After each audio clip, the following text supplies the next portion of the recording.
गुजरात के मुख्यमंत्री भूपेंद्र पटेल पाटन में राजमाता नायिका देवी गौरव दिवस समारोह में शामिल हुए। श्री गणेशाय नमः। शुभं करोतु कल्याणं आरोग्यं धन संपदं शत्रुबुद्धि विनाशाय दीप ज्योति नमोस्तुते।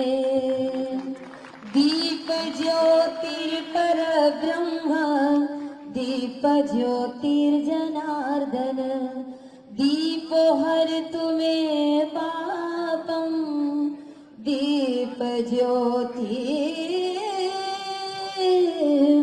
नमोस्तुते। धन्यवाद। ताળીઓથી આપણે બધા વધાવી લઈએ।